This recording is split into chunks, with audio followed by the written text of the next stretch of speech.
Development Center. And our mission is to serve the small businesses of Philadelphia and Montgomery counties by helping businesses start and grow. We do this through a variety of no-cost services like small business consulting, as well as resources and training like webinar programming and ongoing business planning series and a variety of classes like this one. I hope everybody can see my. Oh, great. I love that somebody's already introducing themselves in the chat. Keep that coming. That's fantastic. All right. My name is Isabel. I'm one of our business consultants. Here's a little bit about me if you're interested. Our objectives today, I always want to lead with the objectives for what we're trying to accomplish here today is we want everybody here to understand the value of certifications as a marketing tool in government and large entity procurement.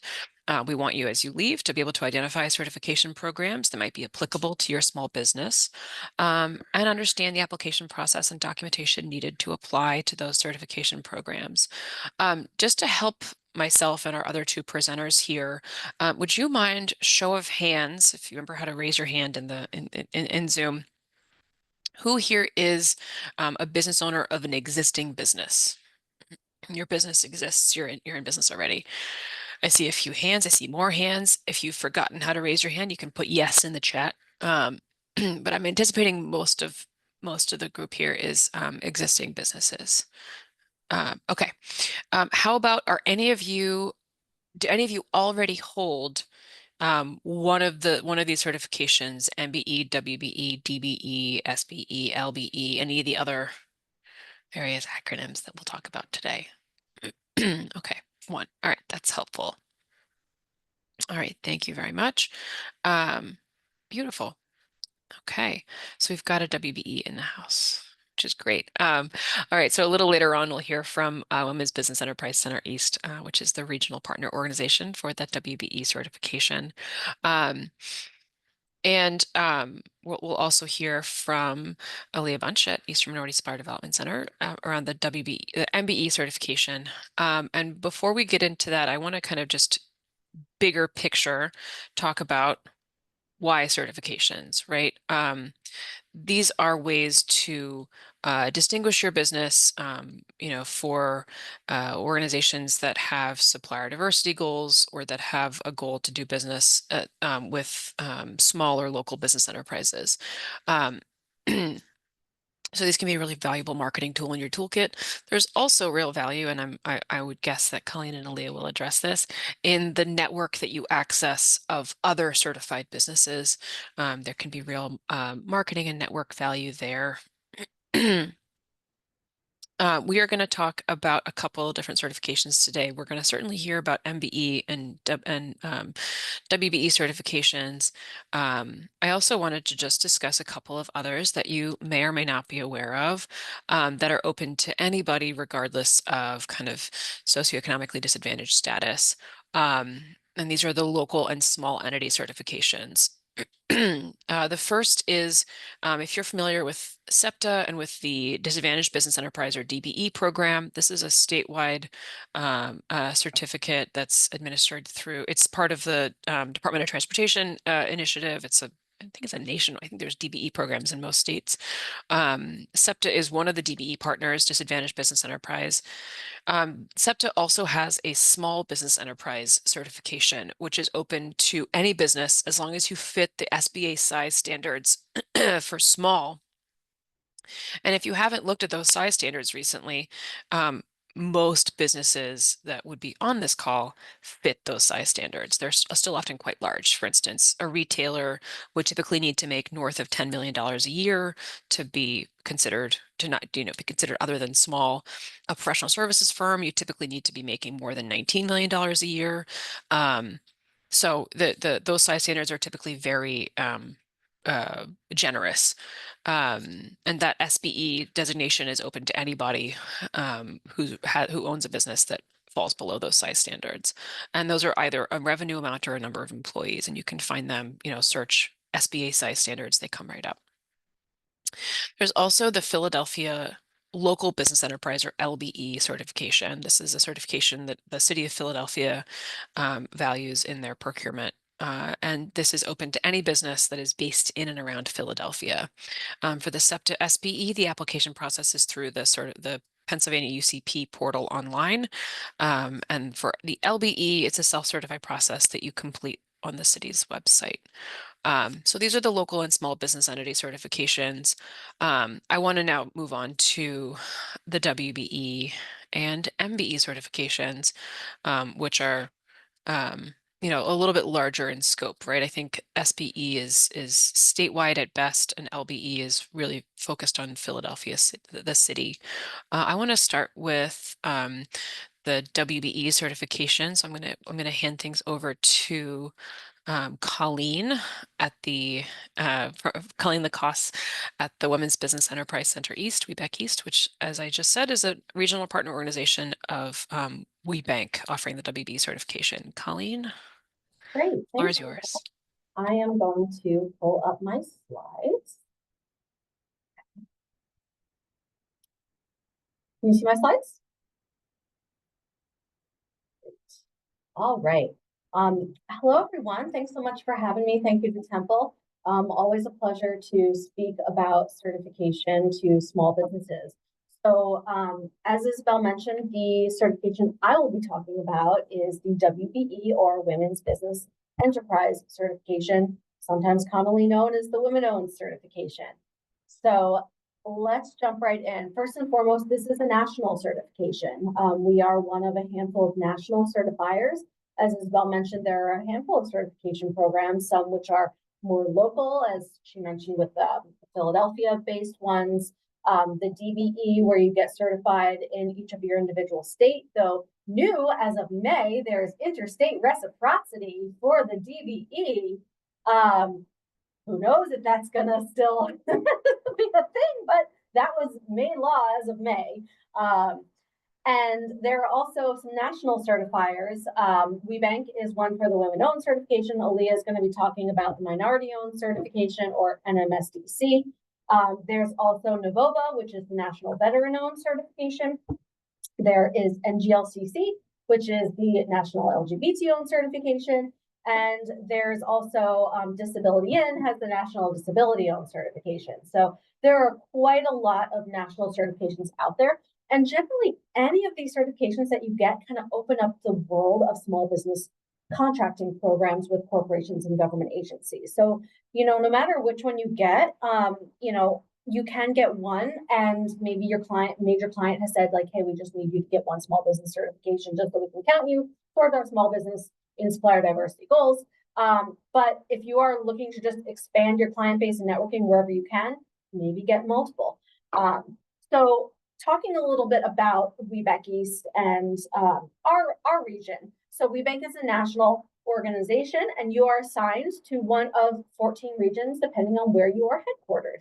So if you are headquartered in Pennsylvania, Delaware, South Jersey, you are automatically assigned to me and my team, but you can use your certificate in any of the regions, participate in the national conference. If you ever move, it's very easy for us to transfer you to another region. Go to their networking events. A lot of them have virtual events, and really use it anywhere that there are these supplier diversity and small business programs. So there are over 20,000 certified WBEs and over 500 corporations and government agencies that are members of WeBank and pay dues to WeBank just to have access to our events and directory. So, these are anything from the behemoths of Walt Disney World and Walmart and major national banks, all the way down to local utility systems, universities, hospital systems. So really thinking about, where do you as a small business fit in? If you are, sole proprietor marketing firm, maybe you are too small to do marketing for all of Walt Disney World, but a local university might be a perfect fit for you. So there are organizations at all scales that are looking to expand the reach of the small businesses that they work with. So is certification right for you? Any of these kind of certifications, small business certifications, are really most useful if you provide B2B services or products.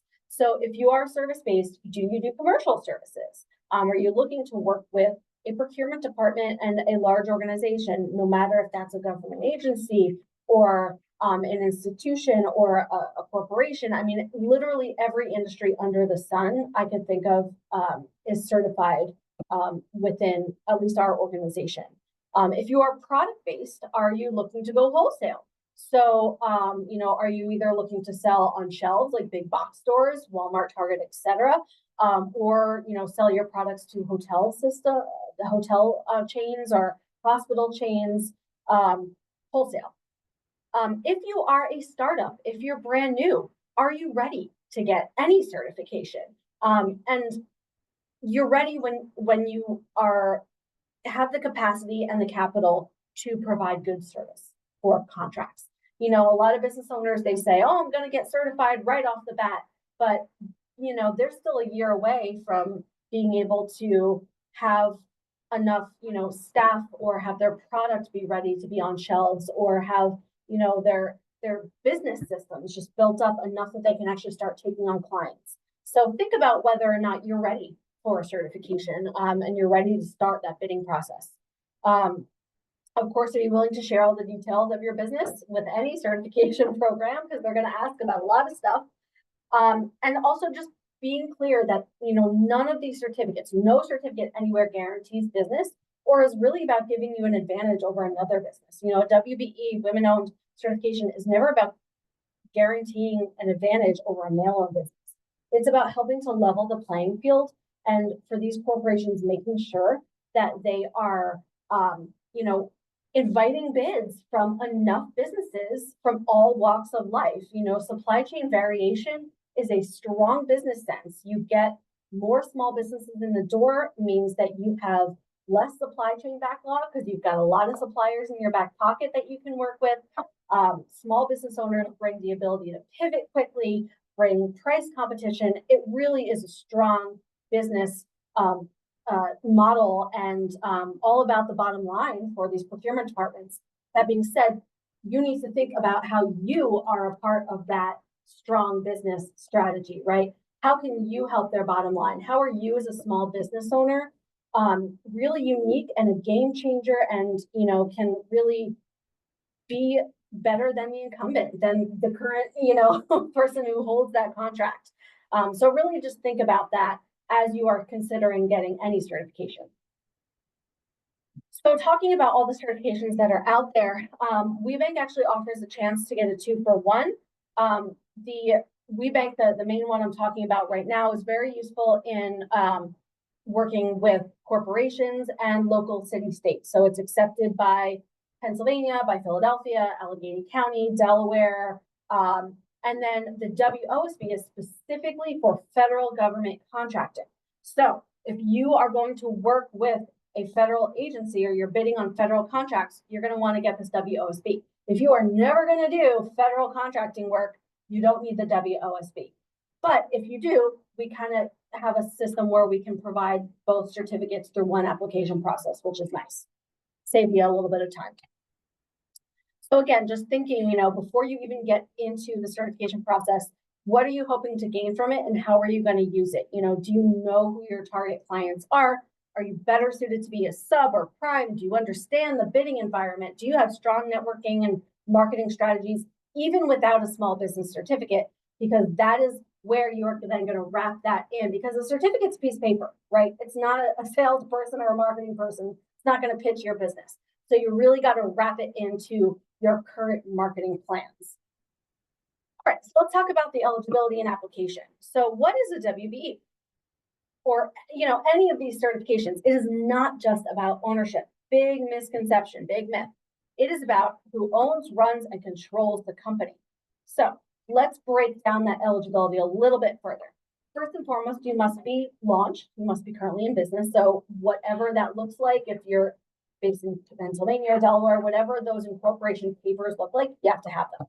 You must be for profit. We do not certify nonprofits. At least my certification does not. Ownership, 51% or more must be in the hands of a woman or multiple women. So whatever that ownership looks like, if you're a sole proprietor, obviously it's just you.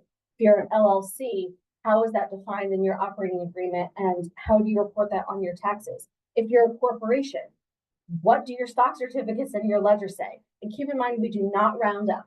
So no 50.5, must be 51% or more.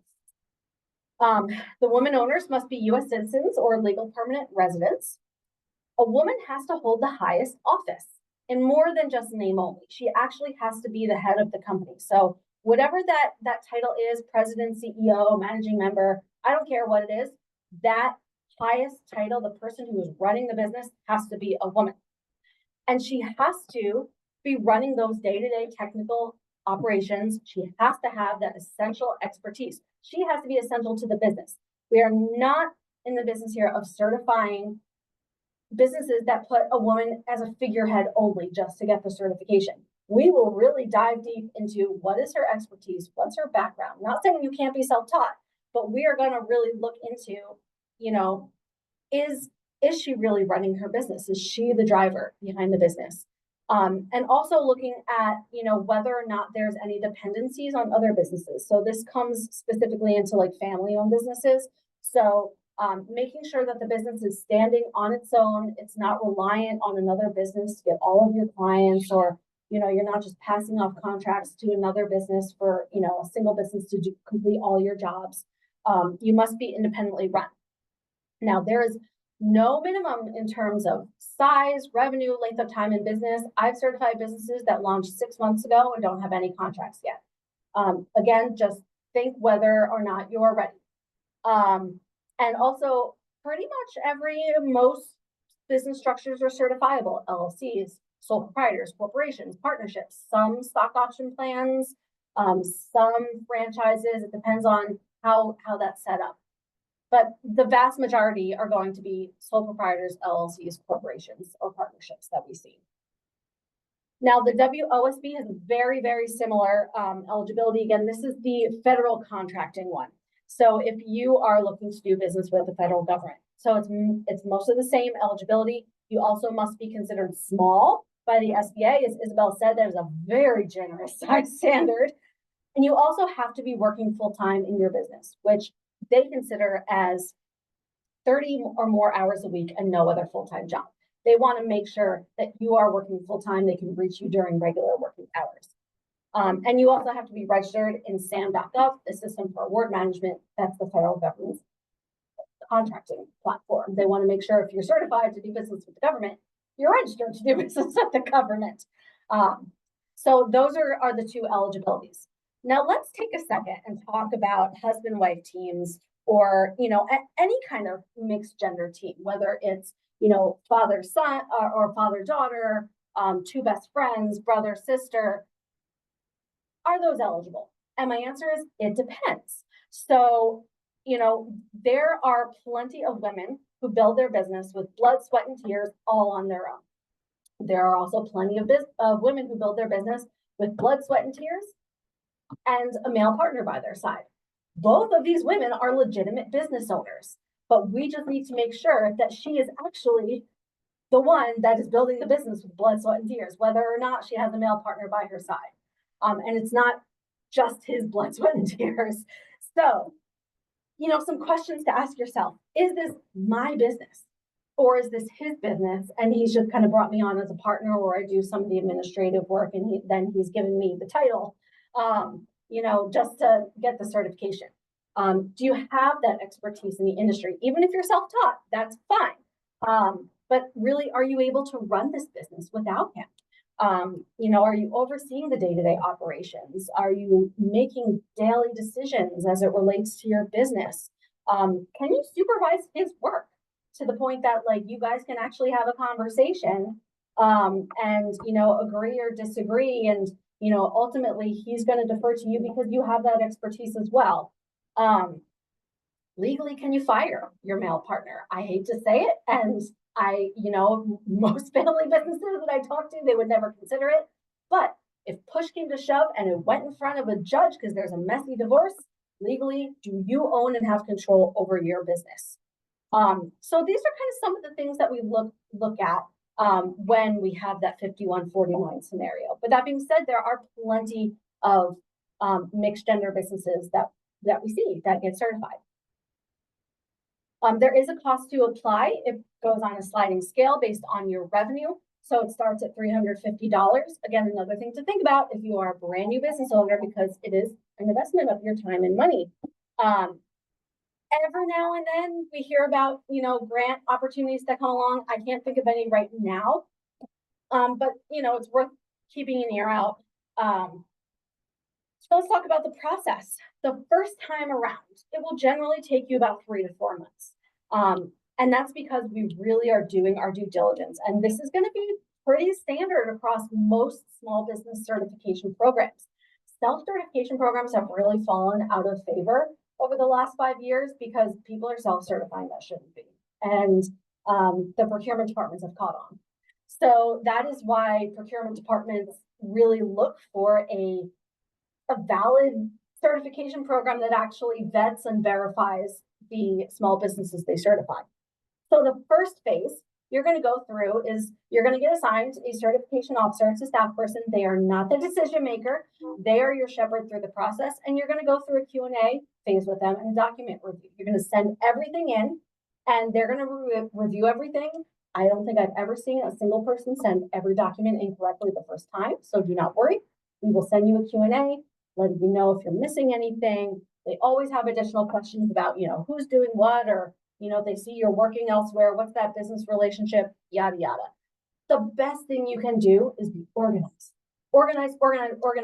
Make sure everything is legible, that you're labeling things correctly, you're uploading things correctly, because if you can't read that old handwritten historical ledger, we can't read that handwritten old historical ledger. We're going to come right back to you and say, can you provide a more legible version? Or, we love those retyped cap tables. And if you give us a nice organizational chart, help us put those puzzle pieces together. It will make things go so much faster. The second phase, we have a committee. They are an impartial, anonymous committee. They are the decision makers, and they meet generally twice a month. So just keep that in mind. And then the third phase is we're going to do a site visit. So whether that's in person or virtual depends on your industry. I will say most these days are virtual. But if you have a big facility because you're doing distributing or manufacturing, or you have heavy equipment, or you're in an industry with, where we need to do a tour, we will come out in person. But this is a 1 hour one-on-one meeting just between the site visitor and you as the business owner, or if there's multiple women that own the business, between, all the women business owners. And that's about the process. So, certainly feel free to reach out to your certification officer as you go through the process. If you have any questions, they, again, are your shepherd through this process. Recertification is annual, but it is not this arduous. Generally, we'll do site visits every 3 years to check in with you. And recertification, if you have had no changes, you don't need a site visit. And by changes, I mean you haven't changed ownership, major management changes, you haven't changed your C-suite or your bylaws. It'll generally go through in about 2 weeks or so. So it's pretty quick. Documents are going to be different for every person, every business, because every business is different. This link, and I sent Isabel these slides as well, as a really great one-page resource. This link is really great. I actually wrote this guide myself to give business owners more guidance into what do these documents actually mean? What are we looking for? So, they're kind of 4 categories. So the overview, of course, your legal stuff, your articles of incorporation. If you're a corporation, your bylaws, your stocks, yada, yada. If you're an LLC, your operating agreement, things like your resume, your, of course, passport that shows that you're a woman, that you're a U.S. citizen, financials, we're going to ask for a lot, tax returns. You legally have to report your ownership on your tax return every year. Bank signature, either cards or statements or a screenshot. We want to know who is, signing things on behalf of your business, who has control over your bank account. Your W-2 is payroll. We want to know who is the highest paid, who's taking distributions. We ask for a lot of stuff. Again, the first year, recertification is not this arduous. We're not going to ask for your whole life story. But we ask for all of this because every document tells us another piece of that puzzle. So, who has that expertise on your resume? Have you held that president title? before 6 months ago, or have you and, your male business partner recently done a title switcheroo, but you still have the same responsibilities? Loans is a big thing. Lines of credit and loans, like who are you beholden to financially? If it's not a financial institution, meaning a bank, if it is a bank, who's signing that? Who's committing your business to these major financial decisions? We're going to really look at all these pieces that help us put the puzzle together. Now, that being said, confidentiality, privacy is number one. We work in a platform that is specifically designed for this, that many other certification programs use the same software. We only accept things uploaded through that encrypted system. Do not email me anything. Don't mail me anything. I'm going to mail right back to you. And we don't keep anything in hard copy. We will only answer questions and emails, regarding your application from either you or someone you have designated to speak with us. So it's very important to us that we keep all of your documents and information secure and private. Now, I really quickly want to just go over the number one reason businesses get denied. This is dry but important. It's because of your governing documents. So what are your governing documents? It depends on your business. If you're a corporation, your bylaws. If you're an LLC, your operating agreement. If you have shares, you might have a shareholder agreement. You might have a franchise agreement. You might have a manufacturing agreement. Any major document that governs how your business is run. And if you have signed it, it is legally binding whether or not you have read it. So make sure you read it, because a lot of times people just download they go on like LegalZoom or something and they'll download a template and they'll sign it and they'll never read it. So the things that we see the most often, the highest title. Who has the highest title according to your bylaws? Because sometimes it will say the president. That's pretty typical for a template. Let's say you're the CEO, you're genuinely running the company, but you have named like your top salesperson, you've given them a president title, president of sales. Legally, he is running your company. He's in charge of your company. He has the highest title. Whether or not he's actually running your company in real life, we don't know that. We have to go by what's legally binding. Other things we see, unanimous consent clauses. What is that? It's basically anything in your bylaws that allows you to be overruled and outvoted by either other directors or other owners. So even if you have a 1% silent partner who is not involved in the business whatsoever, if you, make a decision, if there's a unanimous consent clause in there that says all owners must be in agreement in order to hire a new manager, that means that 1% person can veto your decision. It's a control issue. You don't have total control over your business.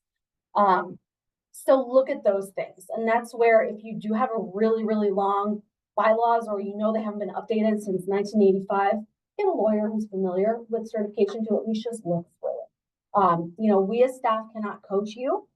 It's very unfortunate that, that is the number one reason people get denied. It's because they just haven't read their bylaws. So please look at that. And kind of my last tips that I want to leave you with, first and foremost, just organize everything. Submit everything correctly, read through it. That is the biggest thing you can do for yourself to get this process done fast and smooth. Just reply quickly to those Q&As. Type everything professionally. When you get certified, the information, the public information that you give to us goes right into the directory.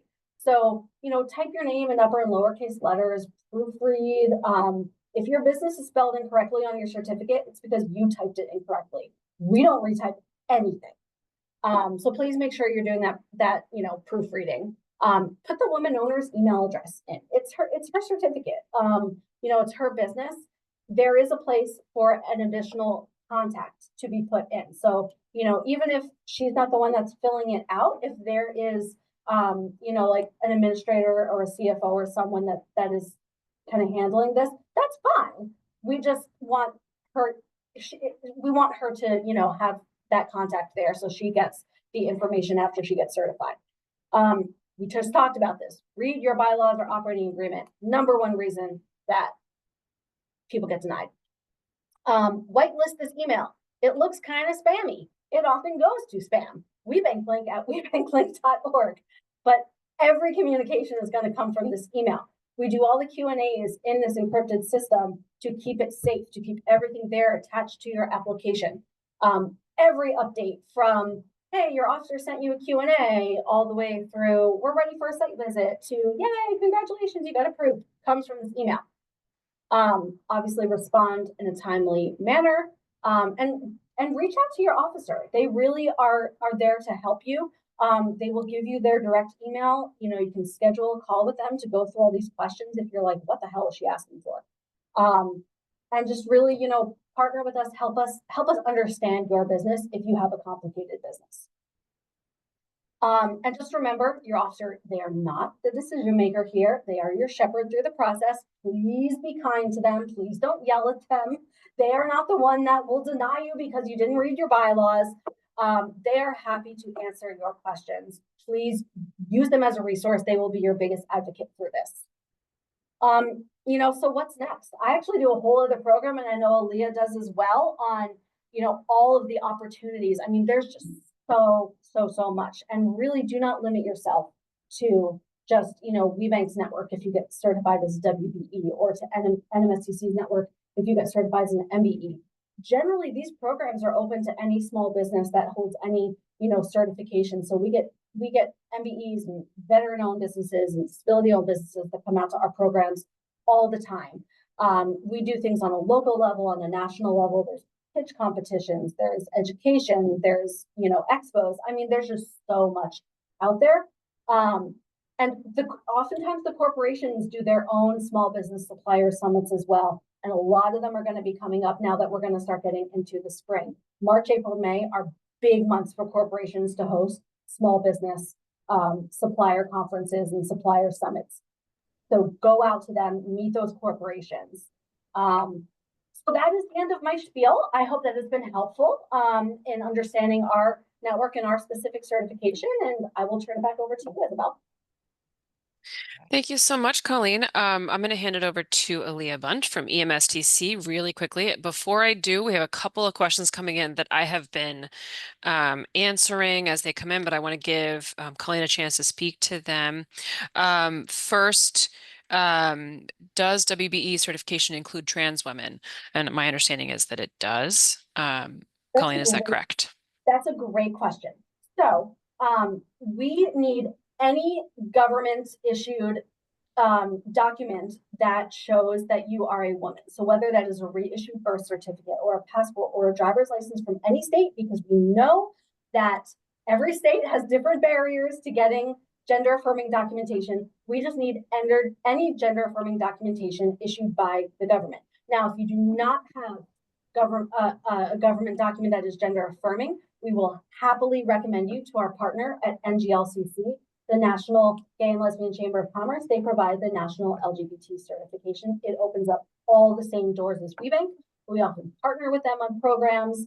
And, you know, we get a lot of LGBT certified people come out to our programs and events as well. So there are a couple of different avenues open to you. Fantastic. Awesome. Awesome. I also answered a couple of questions on HubZone and WOSB documentation. Those answers are in the Q&A function, Colleen, if you've got anything to add to them. But I want to make sure we've got time for Alea's presentation. So Alea, the floor is yours. Thank you so much for having me.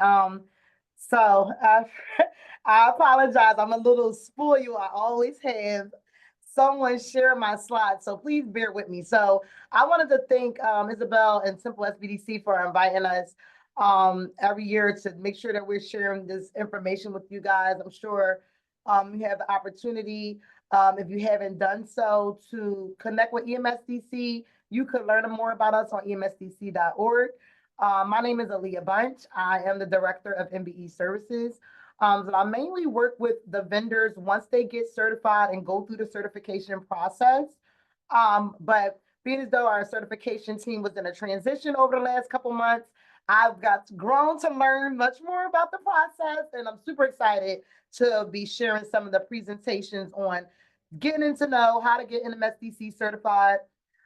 We used to have a presentation called When You're Good and Ready, and it gives you some of the objectives that Colleen was so nice to speak to, just letting you know a little bit about before you get into the network, like you don't necessarily have to be certified to engage with us. We have a lot of opportunities that are open to diverse vendors of all backgrounds. We share some of the same, the same region, entire Pennsylvania, Delaware, Southern Jersey. So just giving you an idea that we are here to meet you wherever you are in regards to your business development. So please feel free to every now and then check out our events calendar, check out our website, and to see if it's anything local and anything of interest to you in your industry that you serve, that you can come and learn more about us in person. So I'll get a little bit into our certification process. And if you have any questions, please feel free. I'll leave my email address, but I'll also make sure I give you guys the information for our certification team. And there he is, here's Rodney. He's actually our certification representative. So like Colleen said, we have a certification committee, but we do have a representative that helps support you throughout the process. So just to get a little bit into it, who we are, we're Eastern Minority Supplier Development. We're affiliate of the National Supplier Development Council, one of 23 affiliate regions across the country. The mission of the Eastern Minority Supplier Development Council is advancing business opportunities by certifying and connecting minority business enterprises to corporations and buying entities. So we do work as a third-party verification agency that does certifications based on ethnic minority. So if you're 51% managed, owned, and operated by a minority, interested in obtaining an MBE certification, we're happy to walk you through the process. So we pretty much looking to take advantage of our national network as far as our local or regional network. You want to definitely check this box and take advantage of the certification. So MBE is a for-profit enterprise. So thank you also for verifying and confirming that, Colleen. We do not certify nonprofit entities. There are many times opportunities to partner or collaborate if your mission aligns with ours, but we only certify for-profits. Regardless of your size, where you're physically located in the US, we certify 0 startups to multi-billion-dollar companies. So if you just started your business, we do, that is not one of the criteria. You can get certified. If you're ready to actually do business with our corporate partners is a question. You know, is their size, capacity, experience aligned with some of their expectations? So that's some of the things that we help you develop. Once you're engaging with us, you'll learn a lot of paths to opportunities in development. So we're located in the US. So wherever you're located or headquartered would depend on where you'll get certified. So if your business is headquartered within Pennsylvania, Delaware, Southern Jersey, you belong to the Eastern region. A lot of times you go on the NMSDC portal, you can put in your zip code and they'll let you know exactly which region that you are headquartered or where you'll be able to get certified. We get a lot of companies that they incorporated their businesses in Delaware. So we do get a lot of those companies. But you do want to make sure that you're verifying that information and you're able to do so through our pre-cert. You get kind of like when you go to create a login on our portal, they do ask you some pre-qualifying questions just to make sure that you fit the criteria.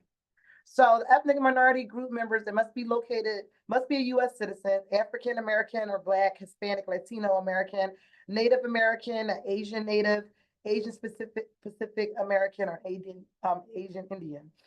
Business must be 51% owned by such individual. So I think Colleen got a lot into how they go about vetting some of this information that you're submitting during the process.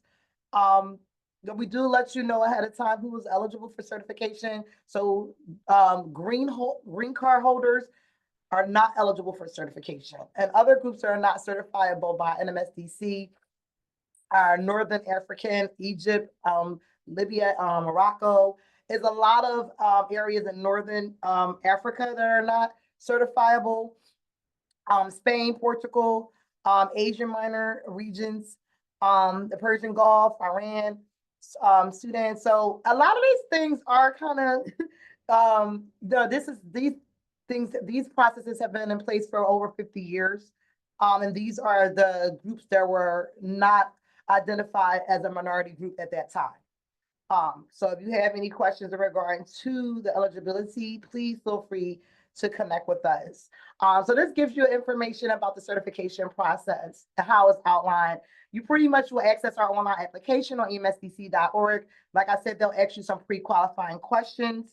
And once you submit all of those documents, and I do also have a resource document that tell you the documents required according to how your business is formatted. So if you're like a C Corp or if you're a sole proprietorship or LLC, they'll tell you those different documents that'll be needed to submit. So once your application is submitted, it will go to the certification team. They will review your application and the documentation that was submitted, and validate all of the necessary information presented. Once that information is reviewed, we will call you to schedule your site visit. So as Colleen explained, most of our site visits are done in person, or if you're a home-based business, they'll be done virtually. So we'll verify some information that was submitted over the application prior to submitting your application to the committee for review.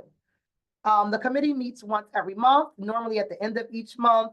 That's why we tell folks that the process takes about 30 to 90 days, depending on, how responsive you are to the certification team, and if you have all those required documents. Something else that Colleen mentioned at the end of her presentation, you want to make sure that you're pretty straightforward. A lot of people will call and ask, and they'll have other folks submitting their application on their behalf. So you want to use the owner's email. That way, if you ever get locked out of the portal, the owner will always have access.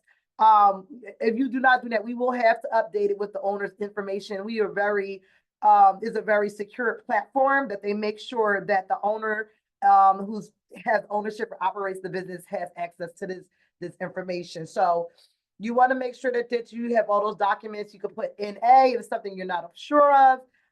But it's pretty straightforward, the application, and we're pretty much available if you have any questions. We get a lot of people to say, we pay someone to do our application, and I totally advise against that, because this is information that's very pertinent to you. So, and this information you're going to need down the line. So I'll tell folks, just create a virtual file, collect all these things, because you may need this information to apply for a grant. You may need it for an opportunity. You're going to need to know this information. So if you have any questions during the process, just save your application, call us here at MSDC, and we'll be happy to get you through it. So once the committee reviews the applicants, they review and approve or deny applications, then you're notified exactly like the next day after the committee meeting on the status of your application. So you do have to get recertified after a year. And being as though I just had a question about any of our opportunities for you to take advantage of our network for free. The first year certification, sometimes it gets funded through certification initiatives through our national regional partners. So feel free. Some people call me ahead of time like, hey, Alea, looking to get into the network, want to try it out. Do you guys have any initiatives? Currently, we have one on MSDC. If you check out the website, we have one with Lowe's and Chase Bank.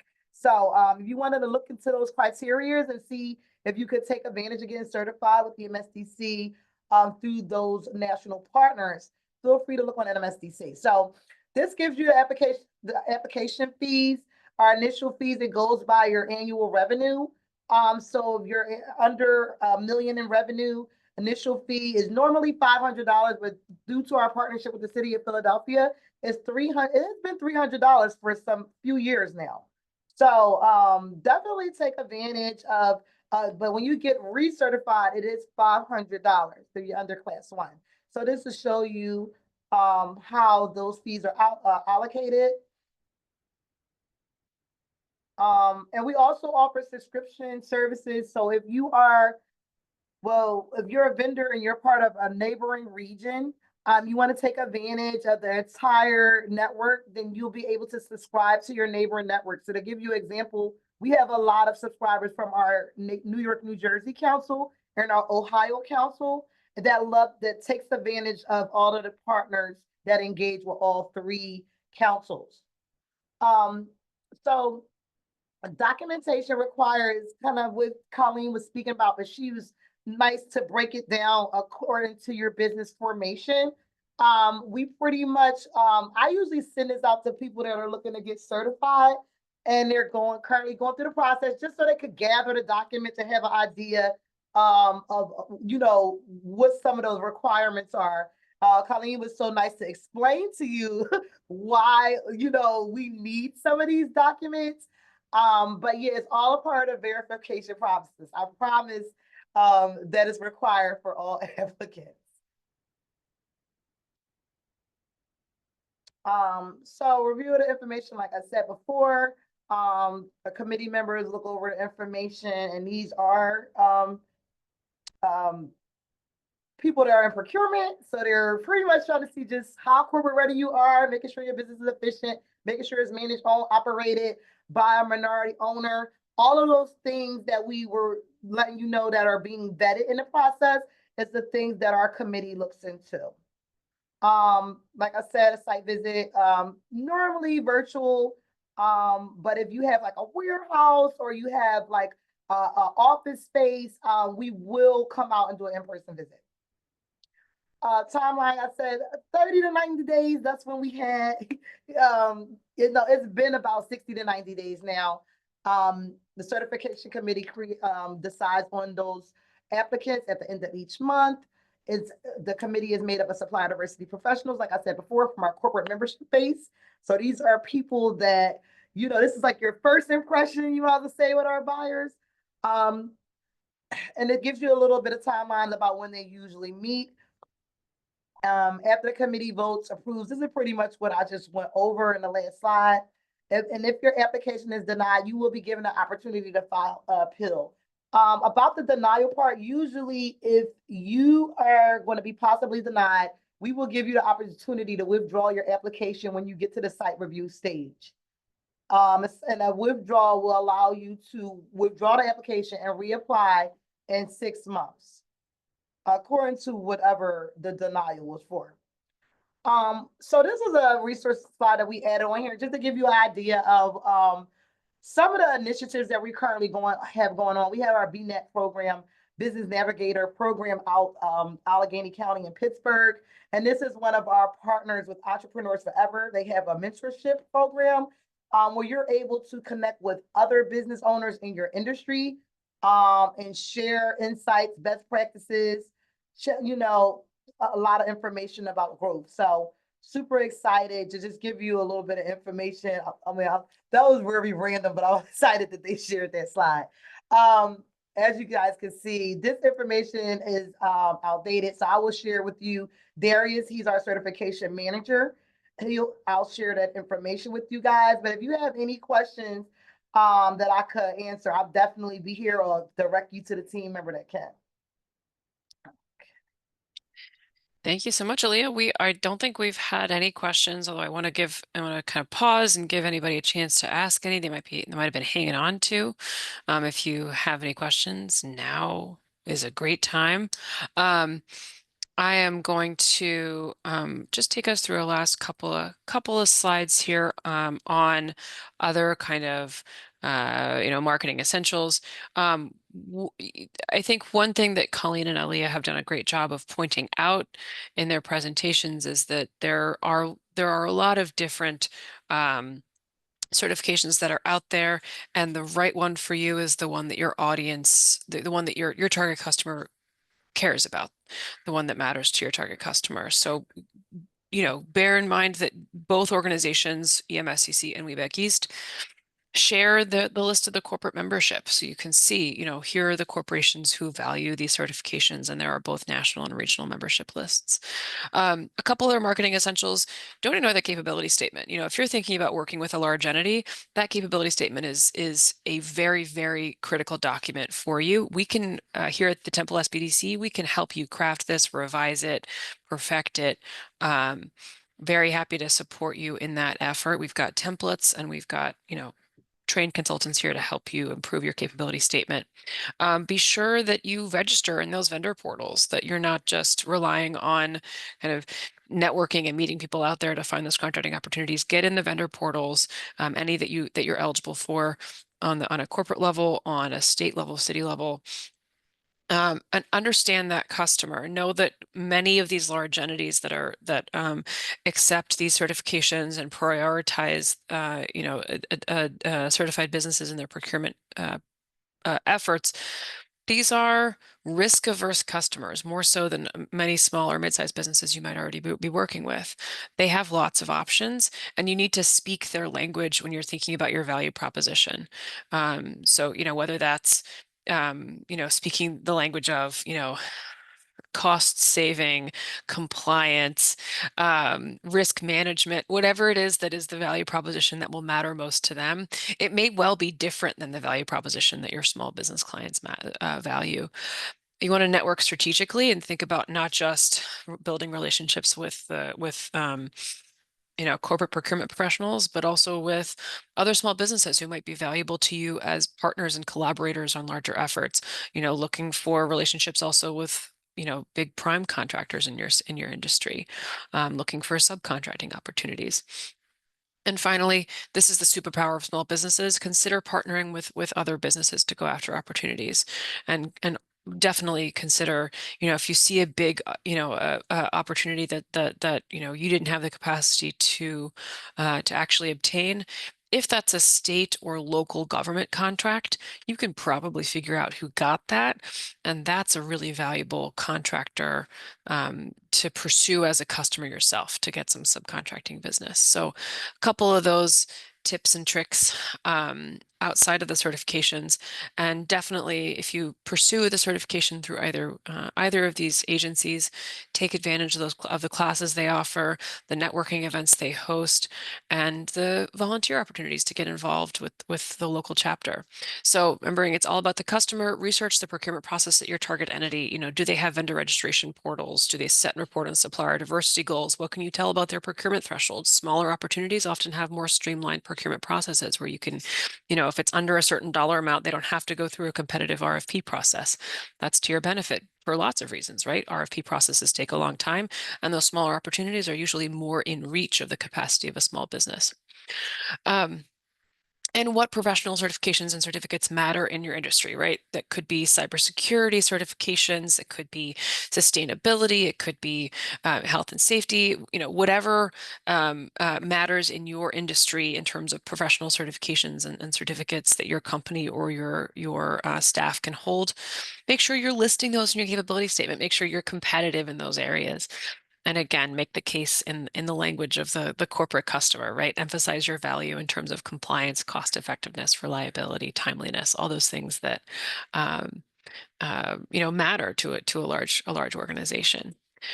With that, I'm just going to open it up to questions. These were the learning objectives that we had set out. If these are if you think we did a good job, but throw me a thumbs up in in the chat. Otherwise, thank you all for joining us. Feel free to put any questions in that Q&A. And I'm also going to share a quick survey. We'd love to know how we did today. We take these survey responses pretty seriously. And we use them also if there's a place you can suggest topics that you want to hear us present on. We are always, building our program calendar and thinking about those things as well. I'm going to, like I said, drop that survey link in the chat. You'll also get that in a follow-up email. If you want to work with somebody in our office on your capability statement, I'm your gal. Reach out to me. My email address is in the chat. And I'm going to stop sharing my screen and just open up the floor. If anybody has any questions, we've got about 2 or 3 minutes left where we can take them. Lots of thank yous in the chat. I agree, Alea, Colleen, thank you so much. You gave very helpful, informative, info-packed presentations. And we've got both of your slide decks, I believe, and we'll be sharing them with attendees. And in particular, I just having worked with both of you in the past, both of you have really wonderful documentation pages where you explain some of the frequently asked questions around the documents. It's really helpful for the businesses that I know who've gone through the certification process. So thank you both for being here today and for all the work you do. And yes, question in the chat, can you share the feedback form through email? You will absolutely get that in the follow-up email for this webinar. Bear in mind, those follow-up emails do not typically go out the same day. You can look out for that here in the next couple days.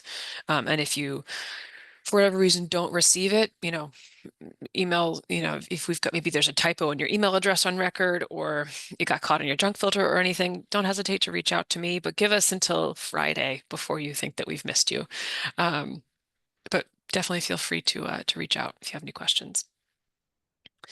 Note here from an attendee, Colleen, please thank your team, patiently waiting for the WOSB certification.